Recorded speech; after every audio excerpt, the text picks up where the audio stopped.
नहीं है, कोई भी अब्दाल नहीं है, कोई भी अल्लाह का वली नहीं है।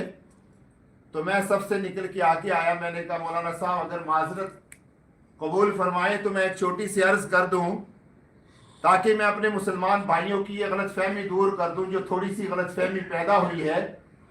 वो कहने लगे कि जी आ जाओ। मैं आगे गया, मैंने अर्ज किया, मैं क्या बात ये है कि जनाजा जिसका पढ़ा जा रहा है वो भी गौस और कुतुब और अब्दाल नहीं है, जनाजा जो पढ़ने वाले हैं वो भी गौस कुतुब और अब्दाल नहीं है, हम सब गुनाहगार हैं। हम सब जब इकट्ठे होते हैं, ये माशाल्लाह इतना बड़ा मजमा, तकरीबन 600-700 लोग इस वक्त मौजूद हैं, हम जो जनाजा पढ़ने के लिए इकट्ठे हो गए हैं, हम में से हर बंदा अल्लाह का मुजरिम है, हम में से हर बंदा गुनाहगार है। अपने ज़मीर में झांक कर देखे, हम अल्लाह के मुजरिम है कि नहीं है?